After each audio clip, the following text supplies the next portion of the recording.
Ladies, I have a Intergalactic proposal that could Interview, change How I everything. Got Are Filled you in? by I'm Two listening. Alien What's the catch? Beauties. Sounds intriguing. The Tell us more. Unexpected Summons. The message arrived on a Wednesday afternoon, encrypted 3 times over, and marked with a seal Julian had only seen in diplomatic briefings. The twin spirals of Kallidra. His hands shook slightly as he decoded it. Mr. Webb, your coverage of the colony crisis on Epsilon 7 has not gone unnoticed. Lady Vera and Lady Nisara Thornmist request your presence for a private discourse. Coordinates attached. Come alone. Come curious. Julian read it 5 times. The Thornmist twins were legends, dual ambassadors who'd brokered peace across 4 star systems, yet never once allowed a solo interview. They spoke only in carefully staged press conferences, always finishing each other's sentences, always untouchable. And now they wanted him. Specifically, him. The coordinates led to a vessel unlike anything he'd seen. It hung in high orbit like a teardrop of liquid moonlight, its hull pulsing with soft bioluminescence. The airlock whispered open before he could announce himself. Inside, the air was warm and humid, carrying scents he couldn't name. Salt water and night-blooming flowers, maybe, with something sweeter underneath. They were waiting in a chamber that seemed grown rather than built, walls rippling with gentle light. Julian's breath caught. Every photo he'd seen had failed to capture them. Lady Vera rose first, and he felt the air shift. Her skin was the deep, rich blue of midnight ocean depths, smooth and faintly luminescent. Silver-white hair floated around her shoulders as though underwater, defying gravity. When she smiled, her golden eyes held something ancient and amused. "Mr. Webb, you actually came." Her voice was like wind chimes. Nisara approached from his other side, moving with liquid grace. Where Vera was deep ocean, Nisara was sunset coral. Her skin shimmered between pink and peach, catching light like mother of pearl. Her hair flowed in waves of rose gold, and those same impossible golden eyes studied him with frank appreciation. Both wore only delicate networks of living light across their bodies, thin as spider silk, and leaving vast expanses of flawless skin visible. Julian's mouth went dry. Yes, thank you for the invitation." "We've watched you," said Vera, circling him slowly. "Your broadcasts from the war zones, the way you see people, really see them." Nisara completed the circle from the other direction. "You listen, you witness, you don't look away from suffering." She was close enough now that he could feel warmth radiating from her skin. "That's just my job," Julian managed. "Is it?" Vera's fingertips brushed his shoulder, light as breath. "Or is it who you are?" They guided him to a low platform covered in cushions that seemed to adjust to his weight. Julian sat, hyper-aware of how close they were, how the light chains across their bodies pulsed in perfect synchronization. This didn't feel like any interview he'd ever conducted. Nisara knelt gracefully in front of him, head tilted. "Tell us, Julian Webb, do you believe in destiny?" His heart hammered. I'm not sure. Why?" Vera settled beside him, close enough that her bare shoulder nearly touched his. "Because we do, and we think perhaps you were meant to find us." She paused, those golden eyes searching his face. "Or perhaps we were meant to find you." The air felt charged, thick with possibility and something he couldn't quite name. Julian swallowed hard. "What exactly is this interview?" The twins exchanged a look, and Nisara's smile turned tender. "Everything, Julian. This interview is about everything." The ritual revealed. The questions started simply enough. Vera asked about his childhood, his dreams, the moments when he felt most alive. Nisara wanted to know about loneliness, about the space between wanting connection and finding it. Julian answered honestly, something about their presence making it impossible to lie. They listened with an intensity that made him feel like every word mattered, like he mattered. You've spent so much time documenting other people's stories, Nisara said softly, her hand resting lightly on his knee. The touch sent warmth spiraling through him. But who witnesses yours? Julian laughed, but it came out shaky. I'm usually behind the camera for a reason. Because you don't think you deserve to be seen? Vera's voice was gentle, but the question landed like a weight in his chest. He looked down at his hands.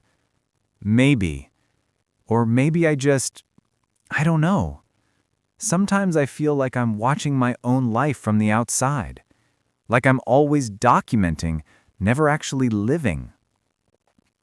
The moment he said it, the light chains across both their bodies flared brighter, pulsing with sudden intensity. Julian glanced up, startled. What just happened? The twins looked at each other, and something passed between them, a silent conversation in the space of a heartbeat. Nisara took his hand in both of hers. Her skin was impossibly soft, warm like sun-heated water. Julian, we need to tell you something. The real reason we asked you here. His pulse quickened. Okay. Vera shifted closer, and suddenly he was surrounded by them. Their warmth, their scent. Vanilla and ozone, and something that reminded him of summer storms over the ocean. On Kaleidra, we have a sacred practice, a bonding ceremony called the soul meld. It's ancient, Nisara continued, her thumb tracing circles on his palm. Two souls call out across space and time for their completion, their third. When they find that person, they perform a ritual that binds all three together permanently. Julian's mind raced. You mean like a marriage? Deeper than that, Vera said. She brought her hand to rest over his heart, and he could feel the heat of her palm through his shirt. It's a merging of essences. We channel our life force, our very being, into the chosen one. It creates a connection that transcends physical space. We would feel each other always, know each other's hearts, belong to each other completely. His breath came faster. I'm nobody special. You're everything. Nisara lifted his hand to her lips and pressed a kiss to his knuckles that felt like a brand. But this only works with absolute consent, enthusiastic, freely given consent. We would never ask you to. We're asking if you'll let us show you. Let us show you how extraordinary you are. Let us fill all those empty spaces you've been carrying. Let us make you ours. The room felt too warm, too bright, too full of possibility. Julian's voice came out, barely a whisper. What does the ritual involve? Nisara smiled, slow and sweet. Intimacy, vulnerability, trust. We would undress you, worship every part of you, learn your body like scripture. And then we would join with you, both of us, and channel our essence until you're glowing from within, until you understand that you were never meant to be alone. It will be intense, Vera added, her hand still over his racing heart, but we promise to be gentle, to honor you, to make you feel more cherished than you've ever felt in your life. Julian's mind spun. This was insane, impossible, and yet every cell in his body was screaming yes. He swallowed hard. Can I have time to think? Of course. Both twins drew back slightly, giving him space, even as their eyes remained fixed on him with patient longing. We have all night, Julian Webb, and we will wait as long as you need. The beginning. Julian sat in silence for what felt like hours, but was probably only minutes. The twins waited patiently, never pressuring, just present. Finally, he looked up at them, at Vera's deep sapphire beauty, at Nisara's coral pink radiance, at the hope and tenderness in those matching golden eyes. I've never, he started, then stopped. I've been with people before, but nothing that meant. We know, Nisara said softly. We can feel it. The loneliness you carry, the hunger to matter to someone. They move closer again, slowly, giving him every chance to pull away. You matter to us, Julian. You already do. Let us show you how much. He nodded, the movement small but definite. Yes. Yes. The word had barely left his lips when Nasara was there, cupping his face in her hands. Say it again. We need to hear it clearly. Yes, he said, stronger now. I consent. I want this. I want you both. The light chains across their bodies blazed brilliant, and Vera made a sound like a sob of relief. Thank you. Oh, thank you.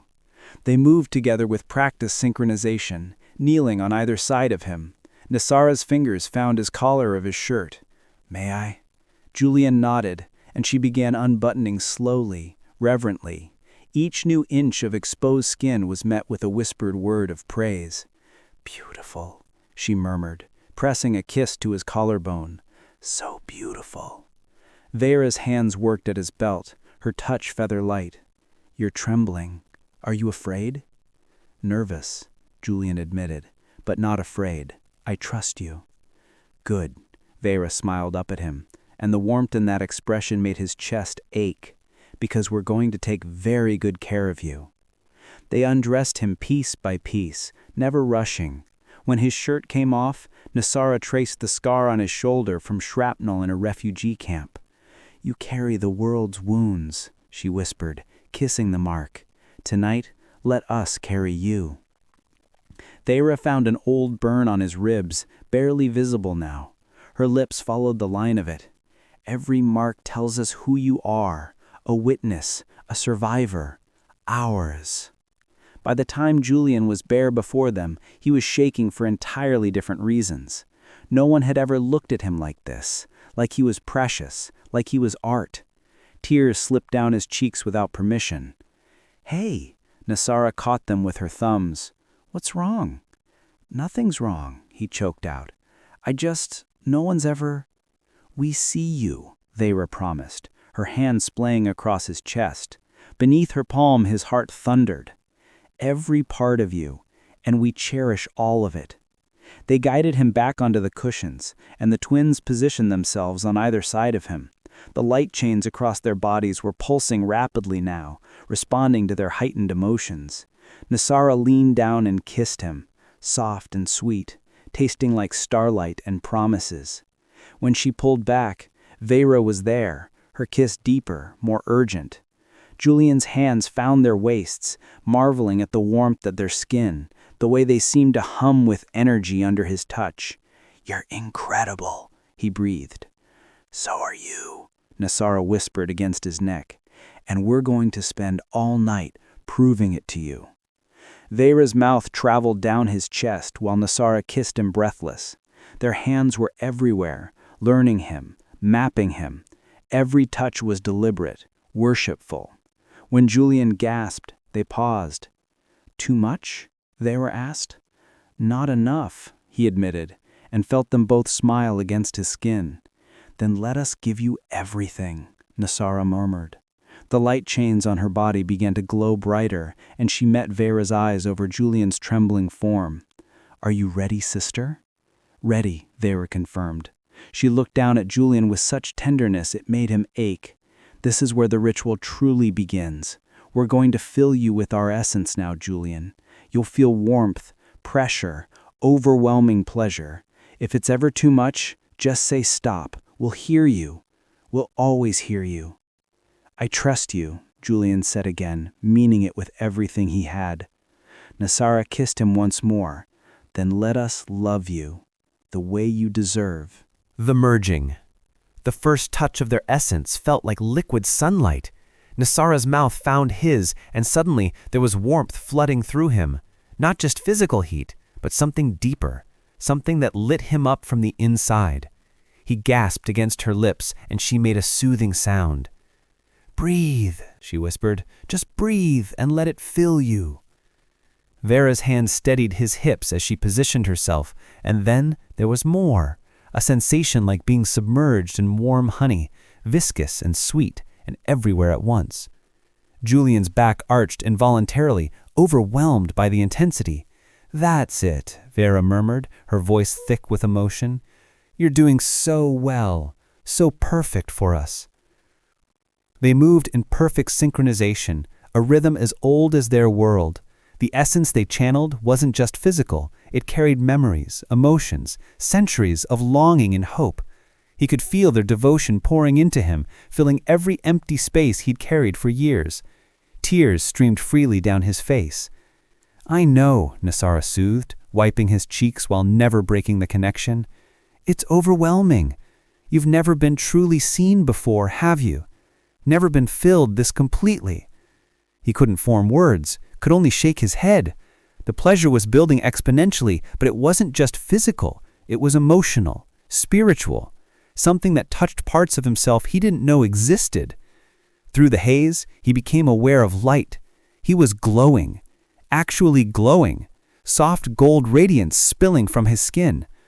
"Look at you," Vera breathed in wonder. "Look how beautiful you are when you let yourself be loved."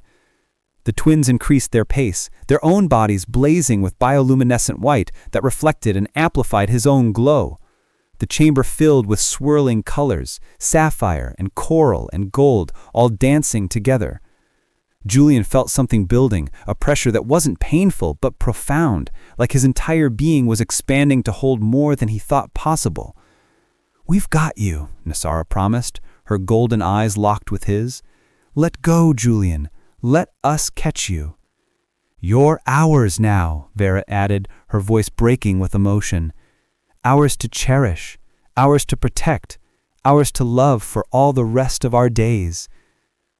The words were what did it. The casual certainty that he belonged, that he was chosen, that he would never be alone again. Julian shattered, the climax hitting him like a supernova. He cried out, and the light inside him exploded outward in a silent wave that filled the entire chamber. The twins crested with him, their voices joining his in a harmony that sounded like music from the beginning of time. The three glows merged, swirled, and then condensed, forming patterns that branded themselves across all three bodies simultaneously. Julian felt the marks appear on his sternum, looked down through blurred vision to see constellations drawn in permanent light across his chest, matching the patterns now adorning Vera and Nasara. They collapsed together in a tangle of limbs and labored breathing. Julian couldn't stop crying, but they weren't sad tears. They were relief and joy and disbelief that this was real, that he was truly theirs. "I feel you," he whispered in awe. "In my head, in my heart, I can feel you both." "And we feel you," Nasara said, pressing her forehead to his. Through the new bond, she could sense her wonder, her overwhelming love. "You're part of us now, forever." Vera curled against his other side, her hand over the glowing marks on his chest. "Our triad is complete. You'll never be alone again, Julian Webb. Never just a witness. You're home now." He believed them. For the first time in his life, he truly believed he was exactly where he was meant to be. The morning after. Jewel woke to soft light and softer breathing. He was nestled between Vera and Nisara, their bodies curved around his like he was something precious they needed to protect. The glowing marks on his chest pulsed gently in time with theirs, visual proof that last night hadn't been some fever dream. He could feel them through the bond even in sleep. Vera's steady calm, Nisara's dreaming contentment.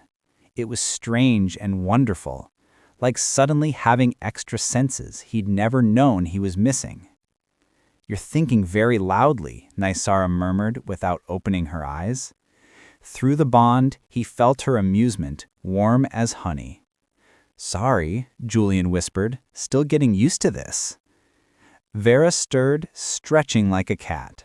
Her golden eyes opened and fixed on him with such unguarded affection that his breath caught. "Good morning, beloved." Beloved. The words settled over him like a blanket. Morning. They took their time rising, trading lazy kisses and gentle touches. Someone had brought breakfast while they slept, fruits that glowed faintly and bread that tasted like sunshine. They fed each other, laughing at the sticky sweetness. So, Julian said eventually, reality beginning to creep back in. I mean, I'm supposed to write an article about you. My editor is expecting... You're not writing anything, Nysara said firmly but kindly. She gestured to where his recording equipment sat, untouched. That life ended the moment you said yes to us. Julian blinked. What? Vera took his hand, running her thumb over his knuckles. You're the official third of Khalidra's diplomatic house now, Julian. Co-consort to the Thorn-Mist sisters. It's a position of considerable importance. You mean I can't go back to Earth? You can visit whenever you like, Nysara assured him quickly, sensing his spike of panic through the bond. We would never cage you, but your home is with us now, here on this ship, or on Khalidra, or wherever we travel, the three of us, together. It should have terrified him. His entire life upended in a single night. But looking at them, at the matching marks on their chests, at the love radiating through the bond, Julian found he wasn't afraid at all. My apartment lease is almost up anyway, he said, and was rewarded with their delighted laughter. They spent the day showing him around the ship, explaining his new role. As co-consort, he'd be part of diplomatic missions, cultural exchanges, representing both Khalidra and humanity. It was overwhelming, but thrilling. Vera and Nysara never left his side, constantly touching him, reassuring him through words and the bond that he wasn't alone in this. By evening, they drifted in high orbit above Earth. Julian stood at the viewing port, looking down at the blue marble that had been his whole world until yesterday. Vera wrapped her arms around him from behind, while Nysara pressed against his side. Regrets? Vera asked softly. Julian thought about his empty apartment, his string of failed relationships, the loneliness that had followed him like a shadow. Then he felt the warmth of the bond, the absolute certainty of belonging to these incredible beings who'd chosen him out of all the universe. Not even one, he said honestly. Nysara kissed his shoulder. The interview recording is still here. We could watch it if you want. Remember exactly how this all began. Julian turned to face them, pulling both women close. Maybe later. Right now, I'd rather focus on the future. Our future, Vera corrected, smiling against his neck. Our future, he agreed. Through the viewport, Earth continued its slow rotation, but Julian's attention was entirely on the two beautiful beings in his arms. His partners, his completion, his home. He'd spent years documenting other people's stories of connection and belonging. Now, finally, he was living his own. The light chains across all three of them pulsed in perfect harmony, marking the rhythm of three hearts beating as one. And somewhere in the ship's archives, an encrypted recording sat waiting, titled only with three luminous symbols that meant forever chosen, a private treasure for the triad to revisit on quiet nights when they wanted to remember the exact moment their incomplete souls became whole.